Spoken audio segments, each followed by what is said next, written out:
taking from the learnings that Julian has offered us from the various vignettes, what we'll participate in now is a panel discussion to get some views from industry leaders as well as some speakers present here in the room, some of whom you've worked with, some of whom you'll continue to work with in the future, to give us their insight as to how we can revolutionize the retail Africa space. For those of you who are moving between rooms, please do feel free to do so. That's the whole concept and purpose of this particular conference, for you to gauge and participate in as much of the content that is available. But to introduce our panel discussion, ladies and gentlemen, this will run for the next 40 to 45 minutes and will incorporate a Q&A session within itself. Under the theme, Revolutionizing Africa Retail, Learning from Past Successes and also Implementing some key lessons, I'd like to welcome on stage Vickers Bauer, who's the Retail Leasing Africa for Brawl Property Group, followed by his panelists, Pierre Groenewald, who's the Chief Investment Officer for Novare Equity Partners, Adrian Otto, who is the Africa Originator at Massmart, Jonathan Lotter, Asset Manager for Brawl Property Group in Ghana, and Tim White, Founder and Chief Executive Officer of Profica. Please warmly welcome these gentlemen on stage. They'll participate in a panel discussion and give you a very realistic view as to how we can change the retail environment across the African continent. Gentlemen, welcome.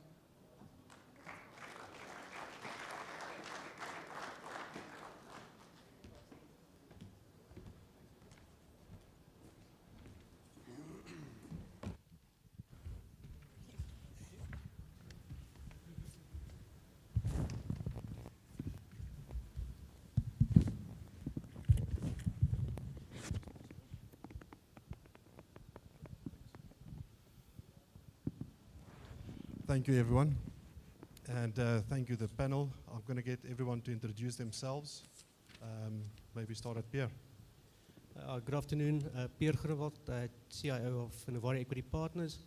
We developers doing development sub-Saharan Africa, excluding SA. So we have assets operating in Nigeria, Mozambique, and Zambia at this stage. Afternoon, everyone. Adrian Otto from Massmart. We operate 3 brands on the continent. Those are Game, Jumbo, and Builders Warehouse. And I'm involved in finding and opening of new stores across Africa. Good afternoon. My name is Jonathan Lotter. I work for Brawl Ghana as the asset manager specifically on the At Africa retail portfolio. I've been in Ghana for 4 years.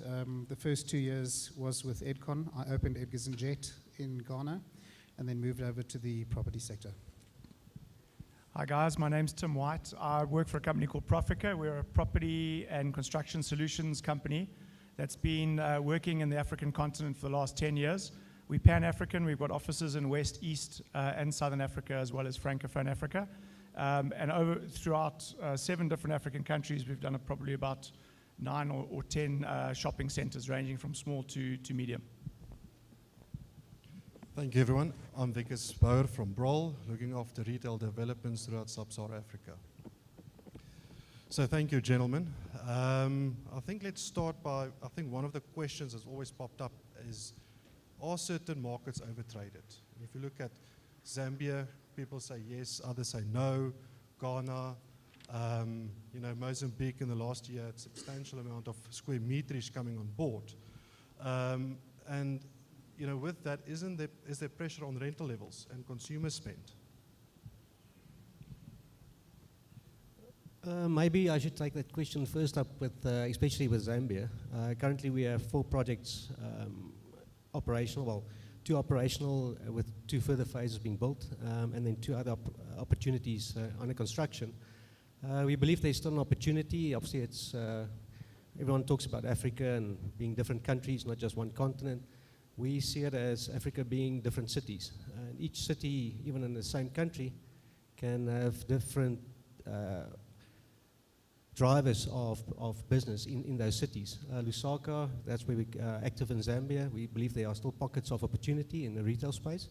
And then we're also putting up one office block.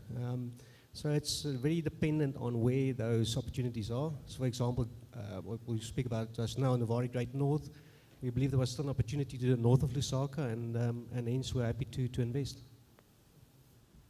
If I just jump in on that, I think that there are areas that have a lot of retail in them. The Koran area in Nairobi is one. Maybe the Great East Road in Lusaka is another one. But I agree with you that there are pockets that one's able to do something and do something different. And if you're able to do that and differentiate yourself, you should be successful. I think from a Ghana perspective, a lot of projects have been put on hold for a multitude of reasons, but I do still think that there are some opportunities, particularly some of the newer developing high-end or higher-end residential. There's no sort of strip malls, neighborhood malls with a grocery retailer. I still believe that's a big opportunity. So I'm the technical guy here, not the guy that deals with the retailers on an ongoing basis. But I guess where my experience is on the frustration is getting these projects up and running and working on them for years and years and years in various different markets and trying to understand where the opportunities are and what's gone wrong and working closely with our clients. So from that perspective, from an overtrading perspective, and to answer that question, and we'll be busy with Vickers and his team on a shopping center in Cameroon as an example. Now, of course, Cameroon's not overtraded. There are opportunities for a mall. Yes, casino is there, but they've got small stores, so there's an opportunity to offer something different to that particular market. So in Lusaka, as an example, which often people say is overtraded, again, Adrian mentioned it now, it's about the product.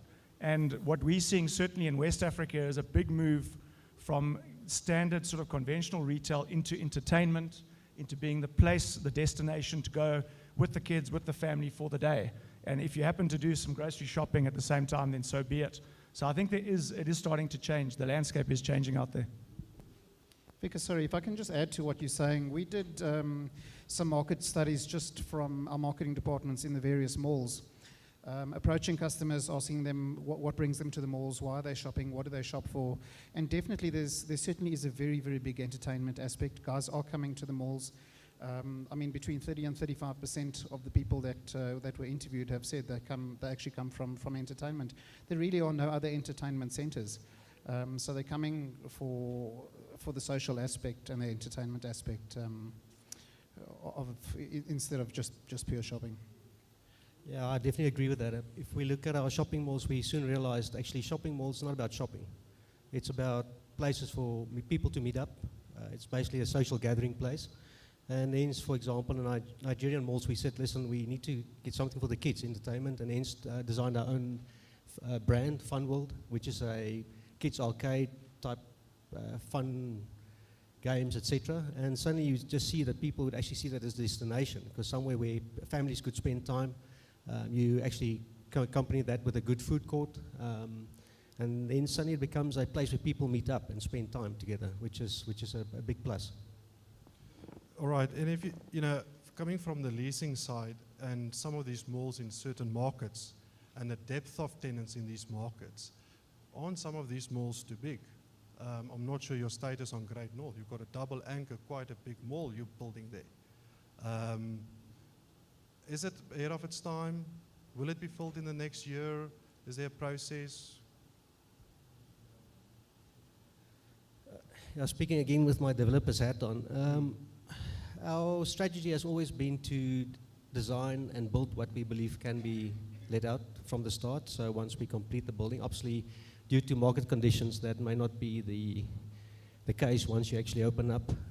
For example, our mall in Lekki was fully let when we started construction, and then the Nigerian economy took a bit of a dip. But we always say, listen, we design to build in phases, so we'll do a phase 1. If that pans out the way we want it to, then we'll do phase 2. For example, Great North again in Lusaka, phase 1 opened in March of this year. It's 97% let, and hence we already started construction on phase 2, which will open end of the year if all goes well. So it's from a design point of view, to design what we know we can fill, and then actually design up front to be able to expand. Yeah, isn't it? I mean, the essence of it is shopping centers are driven by the anchor. If you can get an anchor, that's the anchor, and so you start it from there. Now, I mean, the anchor rentals, as we know, are lower than the rest of the line shops, and there's a certain amount of line shops that you need to get on board to make the project viable. So from a sizing point of view, that's why the convenience centers in certain regions in the continent are so difficult. Because the anchor tenants still need 2,000 square meters at a lower rental, And then you've got to push as many line shops as you can to get your yields and to be able to raise the funding and get the developments going. So often it's the funding requirements that drive the size of the malls to actually make them viable, to get them up and running. There's a solution around that, but it means the retailers getting involved in the developments and investing themselves to get smaller shopping centers actually viable. Yeah, and I would agree with that, because obviously we always say, give or take, say about a third of your mall should be your anchor, and then you need at least 2/3 to be line shops to supplement the anchor rentals. You need your anchor to draw people to the mall, but then again you need the line shops to make the projects financially feasible. So obviously depth of tenants, I see that more as an issue for future developments than anything else. It's actually just attracting newer tenants or new tenants to territories, and being able to have a deeper pool of tenants, and then you can actually start looking at larger shopping malls. So talking about these pool of tenants, we've experienced also in other territories, West Africa for example, the brands will come, but they require a franchisee. And the challenge, if you take your depth of tenants in Zambia versus in Nigeria, for example, or even Ghana, that process, how do you deal with that process of trying to find a franchisee, or do you get involved in that? Difficult question to answer, because it depends totally on who the franchisee is. Obviously you may take a risk on some of them. So what will happen is sometimes you'll put a franchisee into one of your malls, see how that pans out, if the relationship works, and obviously help that tenant to understand what the dynamics of the environment is, and from an operational point of view, and actually build those tenants up. So we were discussing at some point in time, actually, how do you attract new international tenants to a market? International we always see as European or Middle Eastern tenants. But what we're seeing now is actually some of our tenants in, say, for example, Zambia, we have such a good relationship with them that we're now taking them to Mozambique. So you have a bit of cross-pollination. And these traders actually understand how to operate in more difficult environments, or in an African context, if you will. And actually there's another tenant we're taking from Mozambique now to Zambia. So you start to understand how they work, they know how we operate, and that actually just, again, increases the pool of tenants, not relying on offshore tenants to make the decision to risk it to go into Africa from their point of view. So maybe Adrian can share some light on this one. When you guys entered new territories, what's your challenges? Because I know you guys looked at Kenya from a builder's point of view. You're opening soon in the waterfront in Karen. Yeah, because I think, firstly, we experience the same challenges that any business would. So everyone in this room would be aware of the cultural issues. From a more retailer point of view, the supply chain issues, merchandising right for that specific market, so understanding what the customers in those markets want. But going back to real estate, we really struggle to find the right retail space of the right quality at the right price. There's a lot of retail space available on the market, but some of it is not of a good enough quality to go into, and it's difficult to find 4 or 5 shops in a market. So finding the right real estate, finding the first shop might be easy, and the second one, but then going to 3, 4, 5, and 6, that becomes a challenge. And doing that in 2 or 3 years is very, very difficult. Doing it over 10 years is fine, but doing that in 2 or 3 years is very, very challenging. So I've known Adrian for a few years, so I'm going to put him on the spot, and hopefully you can take it up with me afterwards. But in terms of Massmart, so we were involved with Massmart a couple of years ago in Nigeria, in fact probably about 5 years ago now, and they did an experiment into a neighborhood store. And we drove around mainland Lagos, and we found some sites, and they opened up 3 or 4 Value Mart stores, 400 square meters, 450 SKUs, neighborhood store, and they tested the model. And those stores turned into liquor stores, basically, because they weren't selling anything else, because their product was being sold cheaper in the market, and it turned into liquor stores. But I think, from my understanding, is it provided some input that you actually tested it and you checked it out, and hopefully you made some decisions internally around that. So what I can't understand is, international retailers want to do what they're doing there. They want to take it and transplant it there. And it may not work. And you don't see enough experimentation taking place with the retailers in different parts of the continent, because they are different. So are you guys doing any experimentation? Are you looking at different offerings? Tim, yeah, I must say that we have been fairly rigid in our approach. I think some stores do differ. So if you go across from country to country, there are small differences. But in essence, as a international or as a national retailer, we do want our stores to look the same. Julian, you spoke earlier about having smaller stores. We're all for that. But when a customer enters the store, we expect that customer can find the product that he's looking for. And if it's not there, that customer might not return. So for us, it's critical to stock the right products, to always have it in stock. So to answer your question, we are doing small things in markets, but not massive changes from market to market. I think from my observations is that from a depth of tenant perspective and also challenges coming into the market, we noticed that specifically with the South African corporates that come into Ghana, and I'm excluding the anchor tenants in this comment, but there's almost just an inability to become flexible in your product offering. Now, Ghana, for those who have not been there, I mean, it's there's no winter. It's hot all year round. It's on the equator. But yet you go around in the South African winter months, you walk through the malls and you can spot the South African fashion retailer because they're the guys with jackets and boots in their windows. So if you're going to come into a market like Ghana, then you must either decide are you going to do it or you're not going to do it. And if you are, make sure that your business model back at home from a corporate perspective is in order so that you can actually adapt to the local market conditions.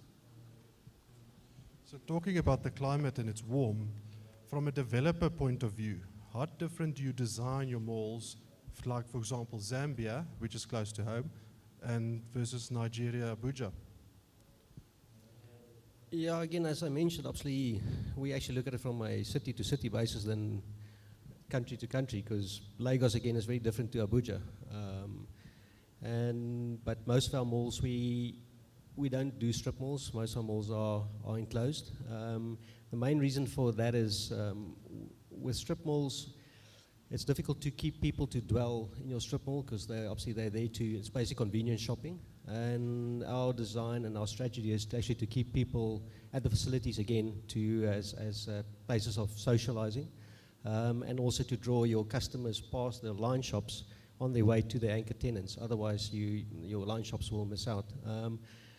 But all in all, obviously, you need to be cognizant of the fact of the weather conditions, etc. But in most instances, that is actually already in place in an enclosed mall. Obviously, if you look at strip malls, that may be a totally different scenario. And I think from a last question, are there any new territories you guys are looking at? Ethiopia, is it a go, stay, hold for now? Any square meterage plan for the next 2 years? So currently under construction, we have about 45,000 square meters of GLA. Most of that will open up within the next 12 months. That is across Zambia, Mozambique. We are looking at a few other jurisdictions. Ethiopia, obviously everyone is excited about Ethiopia, but I think it will take time for that market to open up. Again, our business is driven by the tenants. We don't have a business if we don't have any tenants willing to go to a specific market. And also, so we're driven to a large extent of what our tenants want, where they want to trade, and also the type of trade they want to do there, what they want to set up. Because that implicates, again, on our design for a specific mall. Ethiopia, definitely something for the long term, but not at this stage. But definitely Francophone West Africa is something we're looking at quite extensively. And we'll probably have quite a few opportunities there in the next 12 months. I forgot to ask Tim, your current challenges in a Francophone country, like in Cameroon, is there specific challenges that you experience there versus in Ghana? Absolutely. So, I mean, the French-speaking areas work on a different methodology in terms of rolling out the construction. So, the Francophone methodology is on a design and build basis. So, you know, as South African developers and investors going into Nigeria, it's still very much traditional. Get the professional team up on board, go out, go to tender, and then manage the contractor. In Cameroon, it's been design and build. Which has been quite different because I've always been an advocate of design and build doesn't work for retail because there's so many changes and moving tenants around the night before opening and that sort of thing creates some complexity when you're trying to get maximum price from the contract up front. But the French system is very much geared for design and build. So there are Bureau de Control, Bureau Veritas, who are independent consultancies that check and verify the quality of the construction that was envisaged at the start of the project to the end. And we've learned that process now, and it actually does work, and you can manage the change. And if you put in the right systems and processes to manage change, it can work. So far, so good. But it is very, very different to the Anglophone areas. Thank you. Any questions?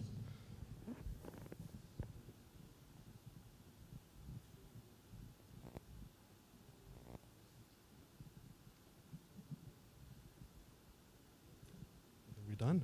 Thank you, everyone.